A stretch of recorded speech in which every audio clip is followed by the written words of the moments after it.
시간입니다.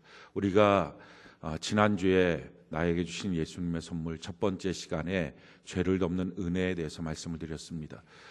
우리의 죄는 우리의 애씀으로 또 우리의 눈물로 또 우리의 선한 행위로 절대 보상받거나 덮어지지 않습니다.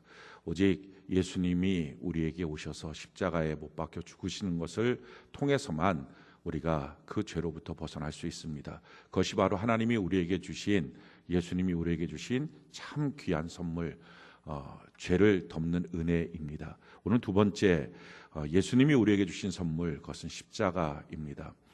십자가는 하나님의 능력이고 하나님의 지혜다, 이렇게 말합니다. 그러니 이 십자가의 선물을 받은 그리스도인들은 참으로 능력 있고 지혜 있는 삶을 살게 될 것입니다. 그런데 오늘날 우리 성도님들을 보면, 또 저를 포함해서 우리가 보면 어쩌면 그렇게 능력이 좀 없는 것 같고 또 지혜가 별로 없어서 우리 앞에 닥쳐온 수많은 문제들에 대해서 전전긍긍하고 있는 모습들을 보기도 합니다. 그 이유는 우리에게 주신 예수님의 선물, 이 십자가를 우리가 제쳐놓고 그냥 살기 때문에 나타나는 결과일 것입니다. 우리가 우리에게 하나님이 주신 이 십자가의 선물, 이 십자가의 선물을 붙들고 사는 것이 능력 있는 삶, 지혜로운 삶입니다. 지혜라고 하는 것은 어디서 느닷없이 생기는 것이 아니라 하나님 안에서 어떻게 분별하고 사느냐, 이것이 중요한데 이것이 바로 십자가를 내 안에 붙잡고 있을 때 나타나는 것입니다. 오늘 성경에 보면 유대인들은 이 교회를 나올 때 표적을, 또 헬라인들은 지혜를 구하지만 우리가 전하는 것은 십자가밖에 없다, 이렇게 말합니다. 어떤 사람들은 교회 나올 때 표적을 원해서 교회 나옵니다. 병의 치료, 물질의 회복, 문제 해결, 관계의 어떤 봉합, 이런 내용들을 위해서 교회에 나옵니다. 또 어떤 사람들은 지혜를 얻기 위해서 나옵니다. 우리 가정을 어떻게 잘 화평하게 만들까, 우리 자녀들을 어떻게 잘 양육할까, 이런 지혜를 위해서 교회에 나오기도 합니다. 그런데 물론 예수 그리스도 안에 이런 것들이 있기는 하지만 교회 안에서 정말 만나고 붙들어야 될 것은 십자가밖에 없습니다. 이 십자가를 만나고 붙들 때에 우리가 하나님의 능력과 하나님의 지혜를 얻을 수 있습니다. 십자가는 로마의 사형 형틀입니다. 그래서 누구도 보기 싫어했던 저주스러운 흉물스러운 모습입니다. 그런데 그 십자가가 왜 기독교의 핵심이 되었고 우리가 믿음의 근거로 삼는 것이 되었냐 하면은, 하나님의 아들 예수 그리스도께서 이 땅에 오셔서 우리의 죄를 위하여 십자가에 못 박혀 죽으심을 통하여 우리의 죄를 속량하시고 우리를 하나님의 자녀로 삼아 주셨기 때문에 그 십자가가 능력이 있는 것입니다. 천상의 목소리라고 불려지는 스웨덴 출신의 가수가 있습니다. 가스펠 가수죠. 레나 마리아라고 하는 분인데 그분은 날 때부터 중증 장애인으로 태어났습니다. 양팔이 없고요, 다리 하나도 짧습니다. 그런데 그 몸을 갖고서 그가 운전도 하고요, 또 그 발 하나로 운전을 합니다. 그 발 하나로 요리도 합니다. 십자수도 하고요, 또 피아노도 칩니다. 그 발 하나로 성가대 지휘도 합니다. 참 어떻게 보면 놀랍기도 하고요. 수영도 합니다. 장애인 수영대회에 나가서 그 사람이 4번이나 금메달을 수영 올림픽에 나가서 4번씩이나 금메달을 땄습니다. 그분이 그런 아주 극심한 장애임에도 불구하고 그분이 이렇게 말합니다. 저는 이 장애가 불편하지 않아요. 저는 이 장애 때문에 도리어 하나님께 감사해요. 이렇게 하면서 많은 사람들을 위로를 주고 격려를 합니다. 우리가 준비된 영상이 있는데 한번 우리나라에 와서 그 레나 마리아 그분이 그 공연을 했던 일이 있습니다. 우리 장애인 열린 음악회, 그러니까 장애인 날에 열린 음악회를 했었는데 그때 장애인 특집으로 해서 레나 마리아 이 분이 오셔서 그 찬양을 불렀던 그 영상인데 같이 한번 우리가 좀 보기를 바랍니다.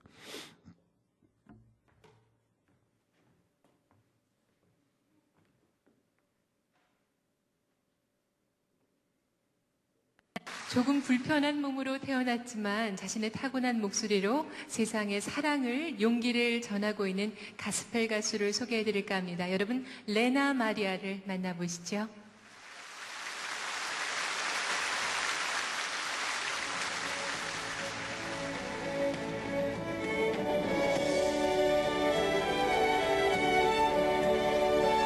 세상의 목소리로 온 세상에 사랑을 전하는 레나 마리아.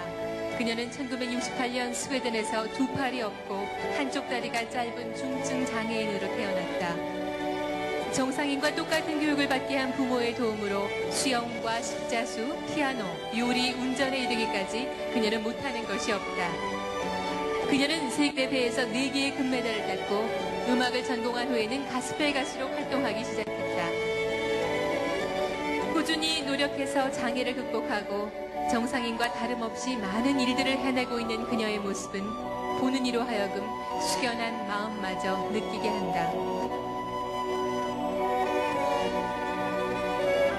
모든 사람은 동등한 가치를 태어났다고 말하는 그녀의 아름다운 노래를 들어보겠습니다. Thank you very much. I sing because I'm so thankful for what life has given me. And I believe that all of us people are very precious. I believe that God has created each one of us for a special purpose and for a special reason. And all of us are different. Maybe sometimes we miss things in life, and sometimes we don't have everything. I don't have any arms, but I have a voice that I can sing with. And it doesn't matter, even if you don't have money, or if you don't have knowledge, or even if you don't have a perfect body, you still have something that is important for the people around you. So all of us has the same value and the same meaning, and we all are precious and unique. The most precious thing in my life, and the thing that has given me the strength and the joy and the power in my life, is the love of Jesus. And in the next song I would like to sing about His grace and His love for us, in maybe one of the most famous songs in the world, the song Amazing Grace. 나같은 죄인 살리신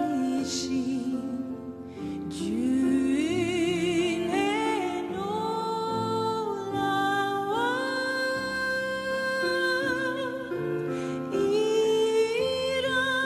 이라동생 양짝 샀고 광명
그 스웨덴 출신이라고 말씀을 드렸죠.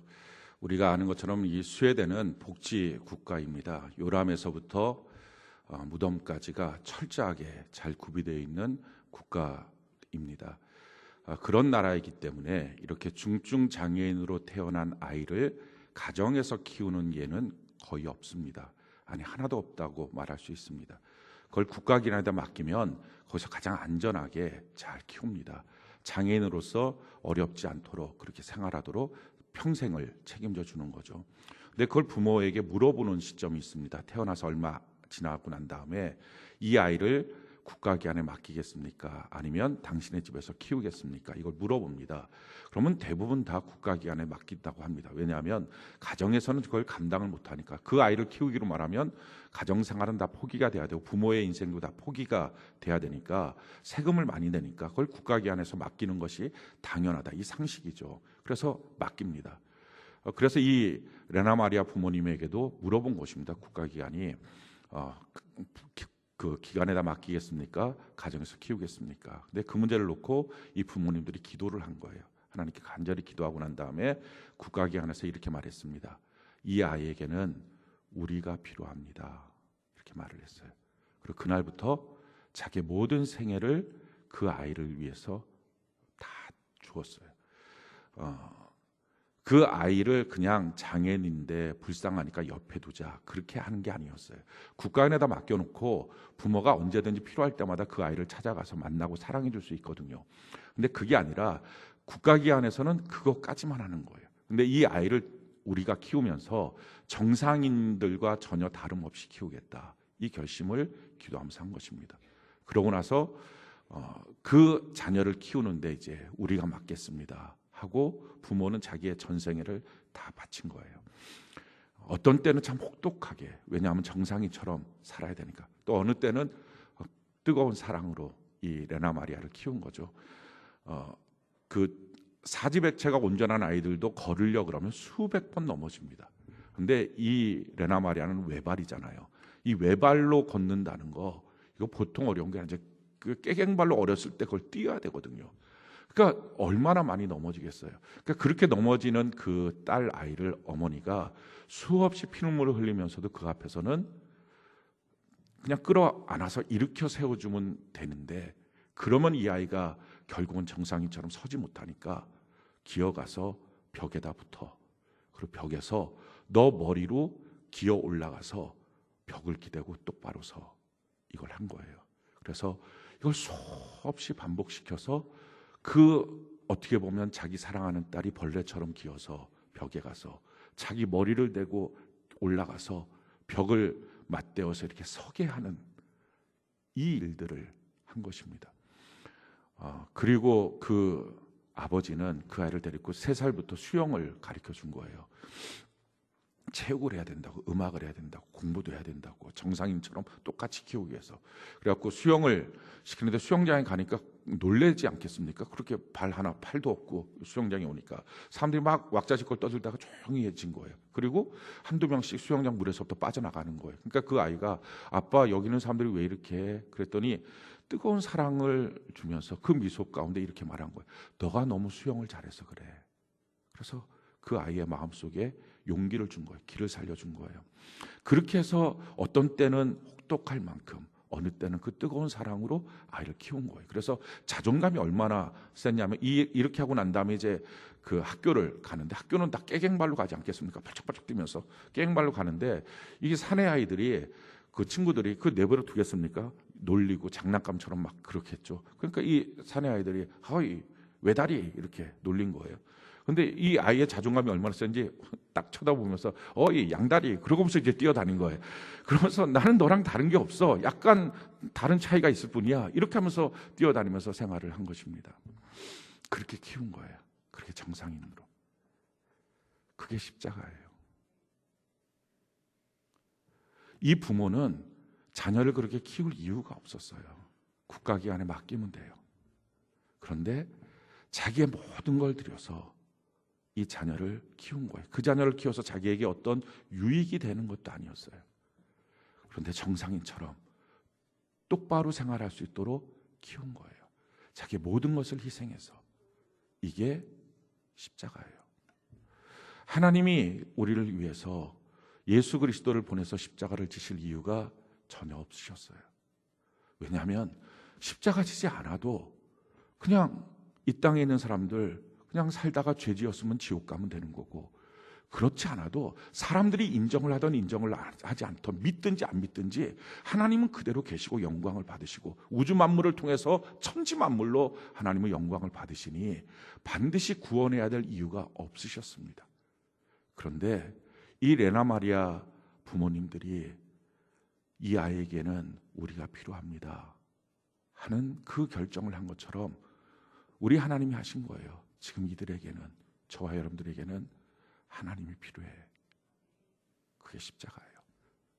그래서 그 필요하다고 하고 난 다음에 우리의 삶을 바꾸시기 위해서 하나님의 자녀로 삼으셔서 피조물의 삶의 영광이 무엇인지를 우리로 하여금 알게 만드시고 그 선한 삶이 무엇인지를 깨닫고 살아갈 수 있도록 하시기 위해서 지불된 값, 그것이 하나님의 생명인 십자가입니다.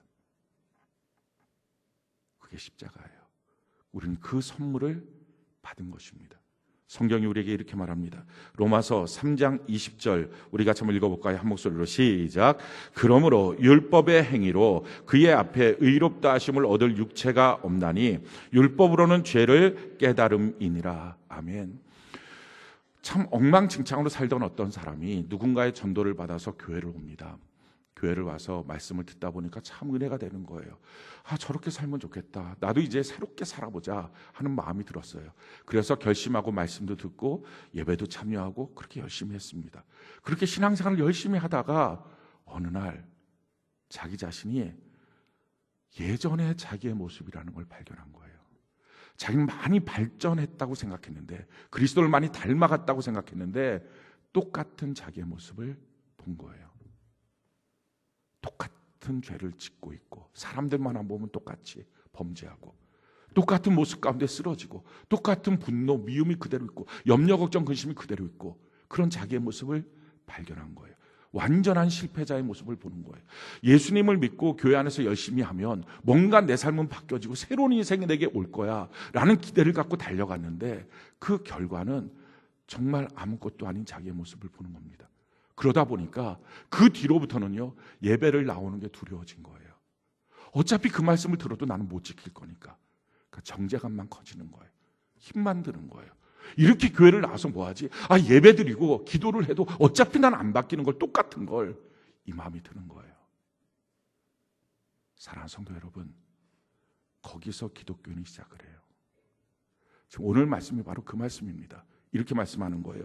그러므로 율법의 행위로 그의 앞에 의롭다 하심을 얻을 육체가 없나니 율법으로는 죄를 깨달을 뿐이니라. 우리가 하나님의 말씀을 듣습니다. 그리고 예배를 열심히 드립니다. 그럼 우리가 변화된다고 생각을 해요. 성장한다고 생각해요. 그리스도를 닮아간다고 생각해요. 그런데 어느 날 어느 시점에 가서 어떤 사건과 문제 앞에 정말 자기는 하나도 안 바뀌었구나. 나의 본질은, 본성은 똑같구나. 나의 실패된 이 모습, 죄악의 이 모습은 똑같구나. 그걸 발견해요.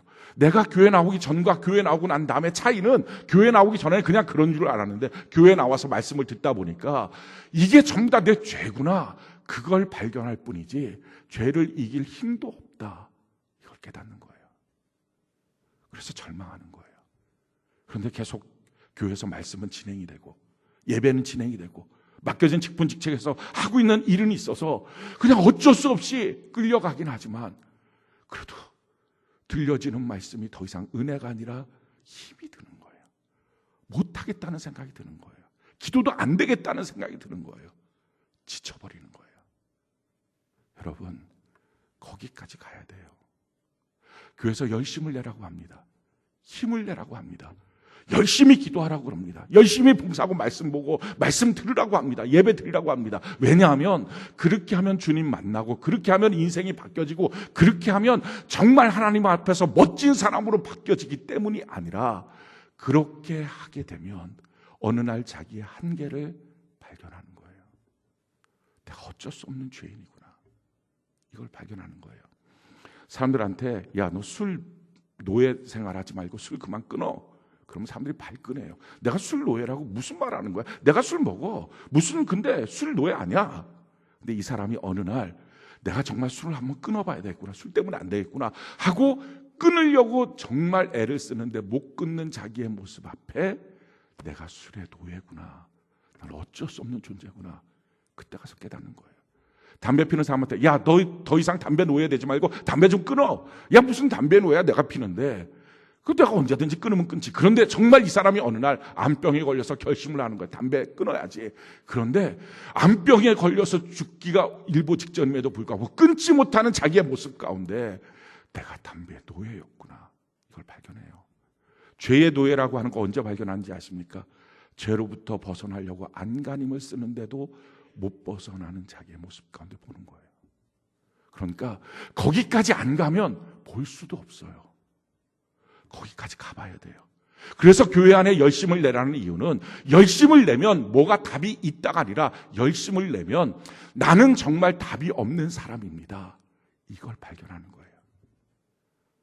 자기 인생의 성공을 위해서 열심히 달려갑니다. 그러면 정말 성공하느냐? 막 기도도 하고 전에는 안 했던 거 막 헌금도 드리고 이러면서 열심히 달려갑니다. 그러면 성공을 하느냐? 그게 아닌 거예요. 안 되는 거예요. 안 되는 자기 모습 가운데 이거 어떻게 하면 좋냐고 완전히 자기 인생에 대한 절망을 선포하는 그 순간, 그게 그리스도인의 첫 번째 스텝이에요. 그 전까지는 종교인입니다. 거기서부터 신앙인이 돼요.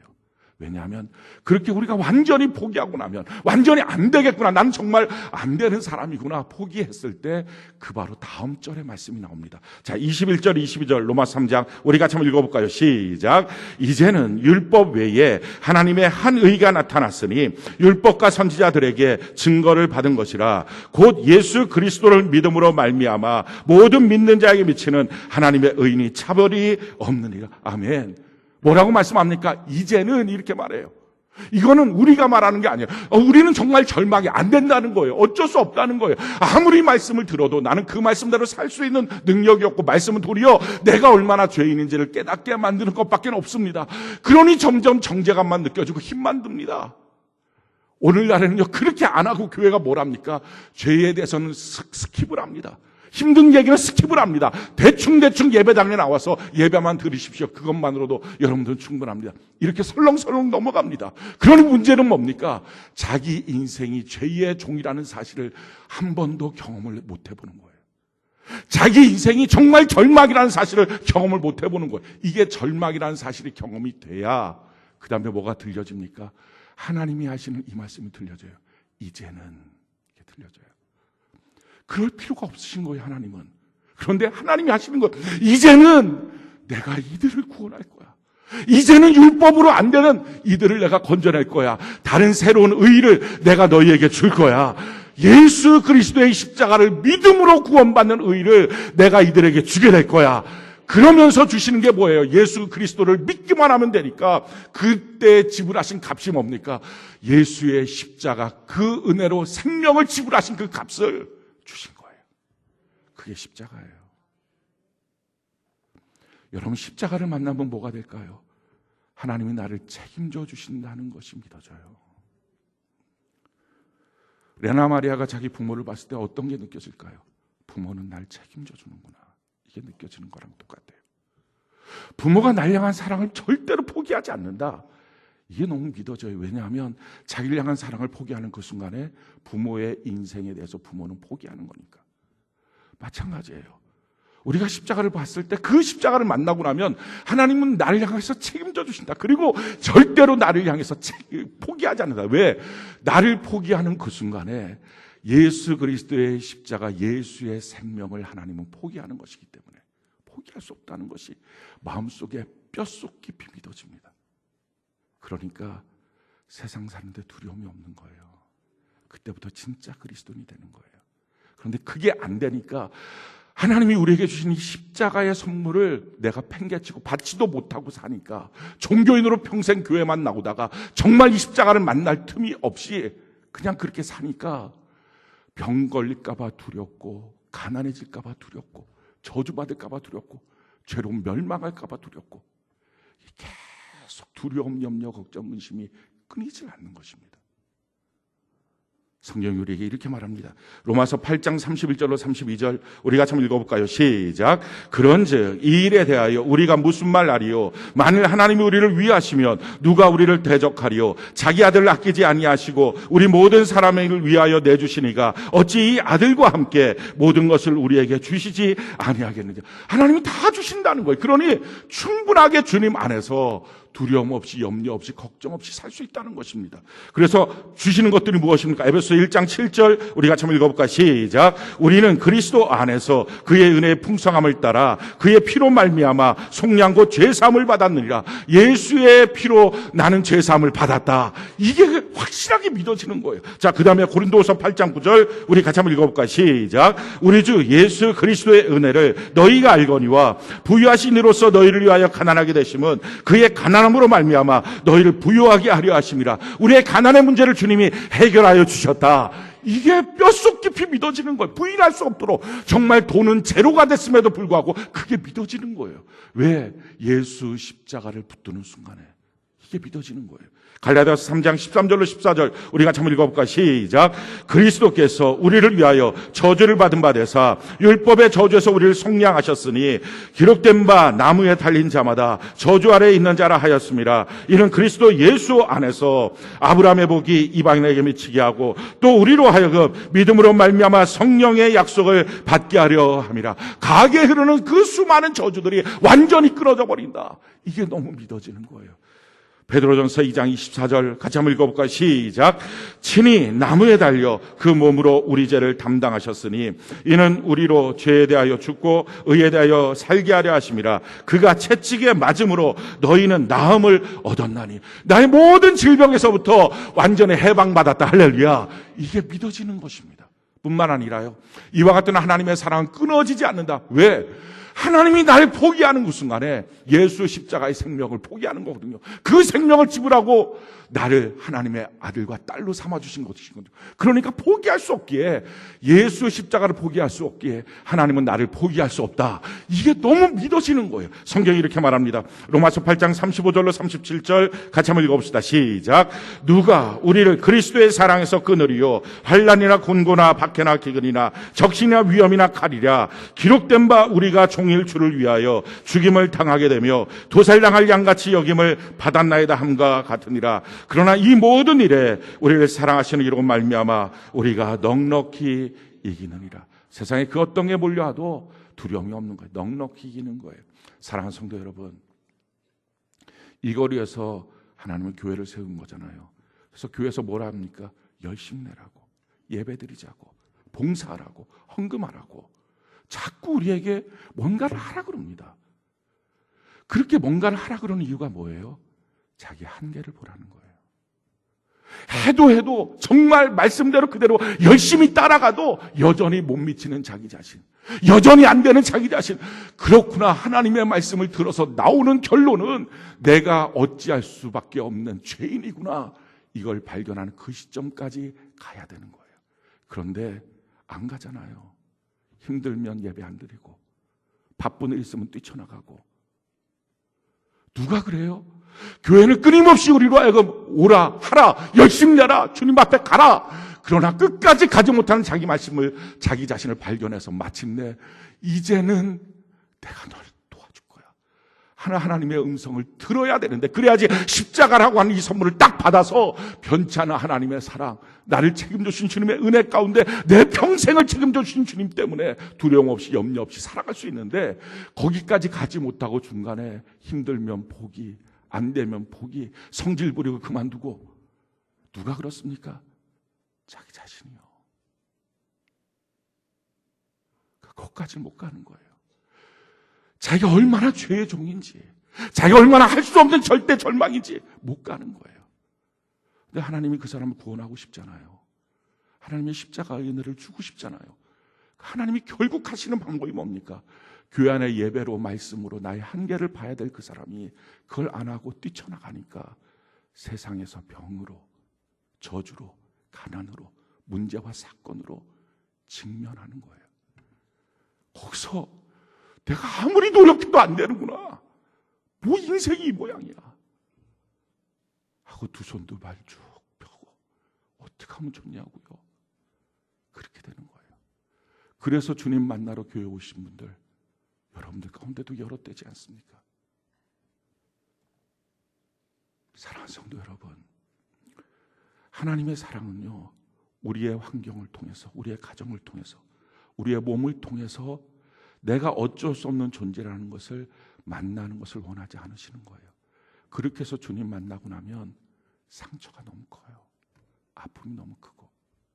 그것 말고 하나님이 원하시는 것은 말씀 따라가다가 한계에 놓이는 자기 자신, 직분 갖고 충성하고 봉사하다가도 안 되는 자기의 자신, 예배를 그렇게 드리려고 하다가도 안 되는 자기의 자신, 거기서 발견하라는 거예요. 거기서 나는 어쩔 수 없다고 주님 앞에 고백하고 주의 십자가를 붙들라는 것입니다. 우리가 내일부터 한 주간 동안에 고난주간 특별 저녁 예배가 있습니다. 어떤 분한테는 이것이 참 쉬운 예배일 수 있어요. 근데 어떤 분한테는 정말 힘든 것일 수 있습니다. 자기 시간을 저녁 8시마다 계속 낸다는 것이 너무 어려운 분들이 있어요. 그래도 저는 하라고 합니다. 열심히 내라고. 그럼 거기서 그 열심히 내면 하나님의 복을 받을까요? 열심히 내면 하나님이 그 문제를 해결해 주실까요? 아니요. 그렇게 하면 안 되죠. 그러면 그 복 받고 또다시 무너질 거니까, 또다시 옛사람이 될 거니까. 눈에 보이는 것, 손에 잡히는 것, 귀에 들리는 건 아무 증거 없는데 그렇게 하는 거예요.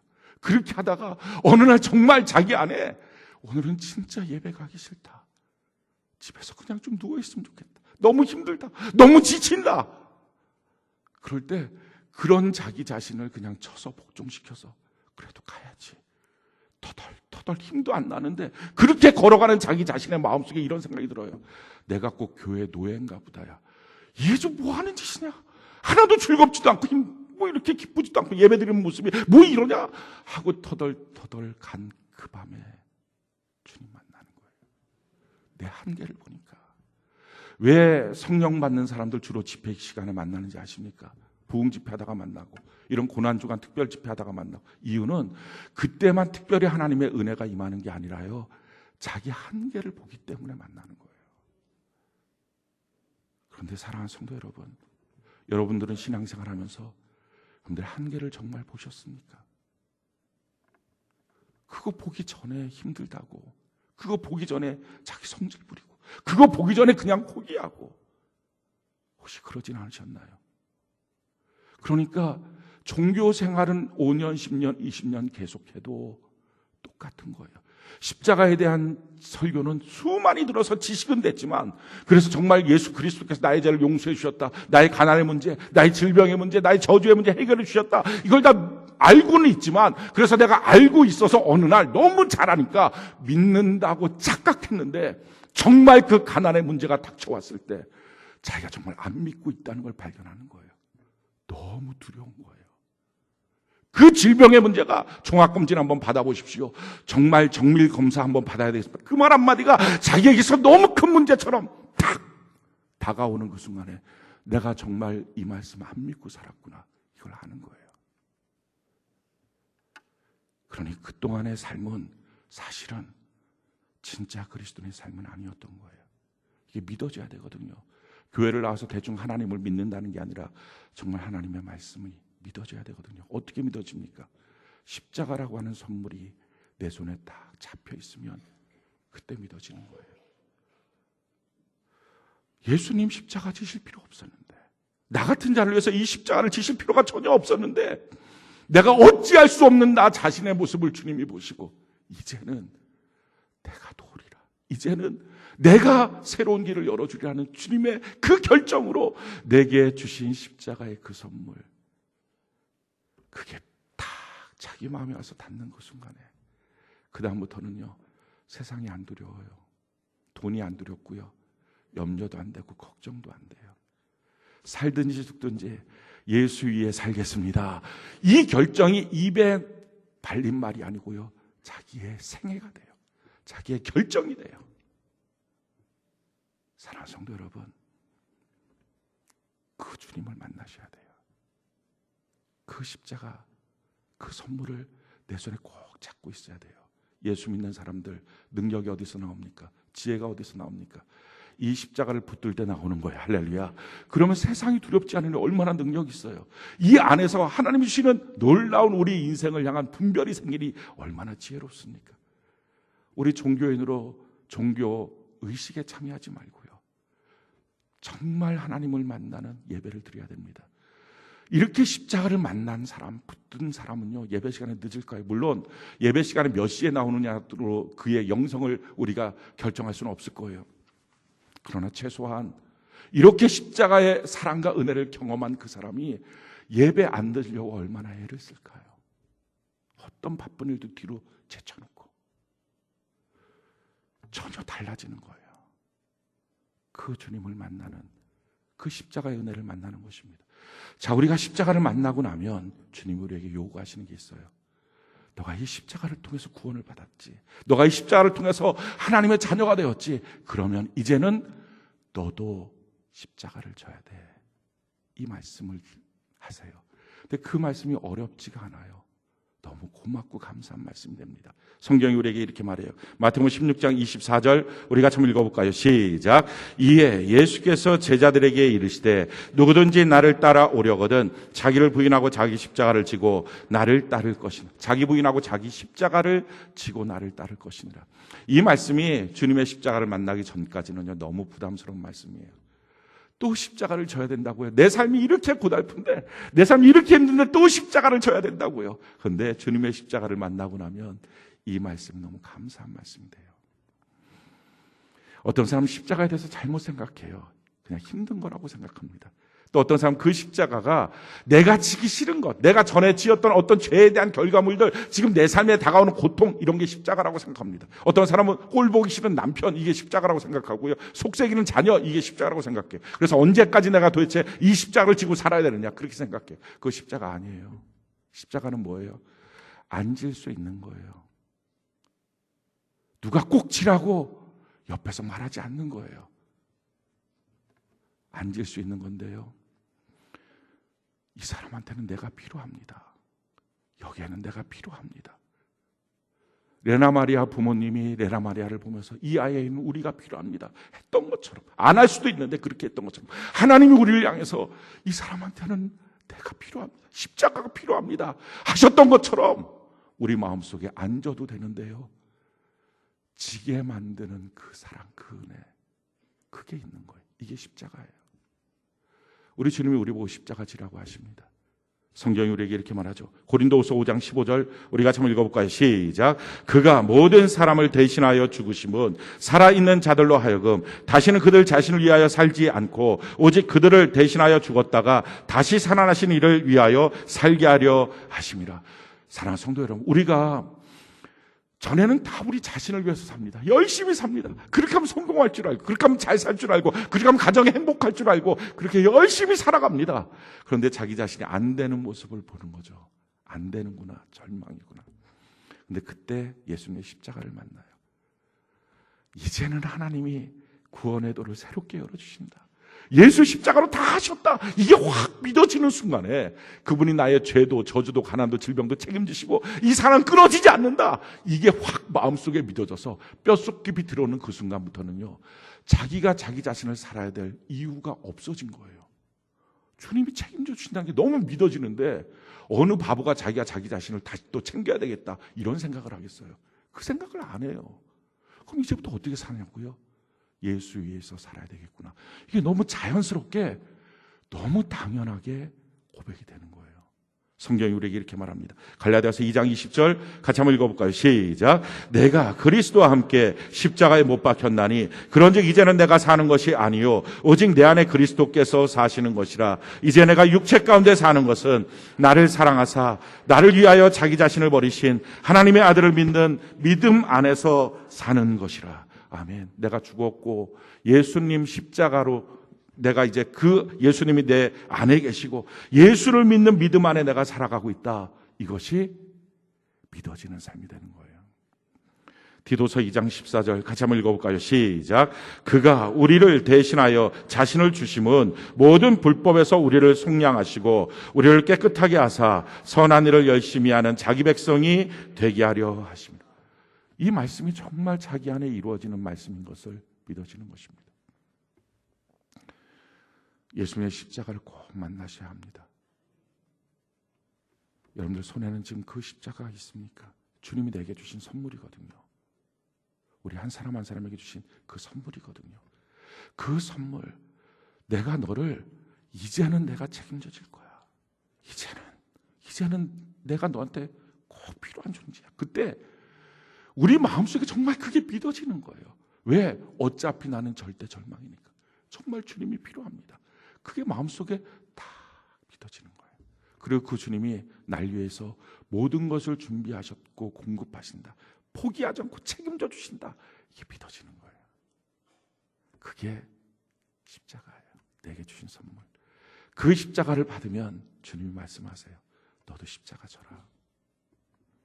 우리가 져야 될 십자가가 뭡니까? 그게 교회예요. 그거 아십니까? 우리가 주님을 만나고요. 그리고서 우리가 져야 될 십자가, 그게 교회거든요. 그 교회를 짊어지고 우리가 어떻게 살아야 합니까? 정말 그리스도인으로, 진짜 그리스도인으로, 하나님의 말씀을 이루어가는 사람으로 그렇게 교회를 만들어가는 거예요.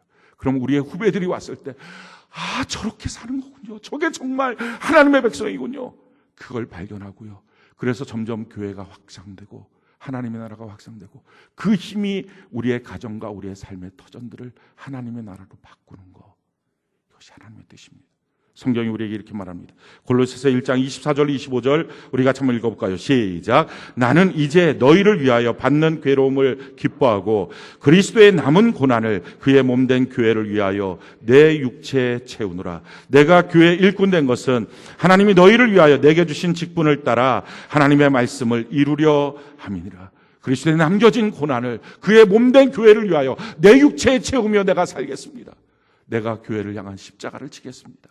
그리고 하나님의 말씀을 이루어가는 주의 일꾼이 되겠습니다. 그렇게 또다시 교회가 새롭게 되고 세워지는 것입니다. 그냥 교회는요, 건물이거나 그냥 교회는 종교적인 단체거나 워낙 오늘날 교회가 종교인들이 너무 많아서 정말 십자가를 만난 사람들이 거의 드물어서 교회가 다 그렇지 자조 섞인 말들을 너무 많이 합니다. 교회는 그런 것이 아니에요. 십자가를 만나기 위하여 애쓰고 열심히 내는 사람들, 그러다가 십자가를 만난 사람들이 리더가 되어서 한 걸음 앞서 걸어가는 곳. 저게 하나님의 십자가로 책임져주는 인생이군요. 그래서 저분들은 나보다 어떻게 보면 돈도 없는데, 나보다 어떻게 보면 몸도 약한 것 같은데 두려움도 없고 걱정도 없고 염려도 없이 저렇게 사는군요. 그렇게 하나님의 말씀 그대로 이루어가면서 살고 있군요. 이것이 교회예요. 그 교회를 통해서 하나님의 나라가 확산되는 것입니다. 그래서 그 은혜로 우리의 가정도 우리의 삶의 터전도 바뀌어지는 것입니다. 단순하게 나와서 예배드리고 돌아가고 예배드리고 돌아가고 이 정도면 내 의무 다 했다 하지 마시고요. 여러분들의 신앙의 한계를 보십시오. 여러분들의 신앙의 끝을 한번 보십시오. 하나님의 말씀대로 살려고 발버둥 한번 쳐보십시오. 그렇게 애를 한번 써보십시오. 그러다가 어느 날 기진맥진한 자기의 모습 가운데 하나님 어떡하라고요? 더 이상 어떻게 하면 되냐고요? 하는 그 순간에 그때가 주님 만나는 거예요. 그렇게 만난 주님, 우리의 주인이 되시고 나면 우리의 삶이 얼마나 주 안에서 평안해지는지 모릅니다. 사랑하는 성도 여러분, 그러고 나서 십자가를 지는 것입니다. 그리고 우리가 지는 그 십자가 때문에 또다시 누군가가 주님을 향하여 달려가는 열심을 내기 시작하는 것입니다. 이것이 복음의 역사입니다. 저는 우리 교회가 이와 같은 성경 그대로의 교회, 십자가의 선물을 다 한 손에 붙잡고 있는, 그리고 그 십자가를 내 어깨에 짊어지고 있는 우리 모두가 되기를 예수님 이름으로 축원합니다.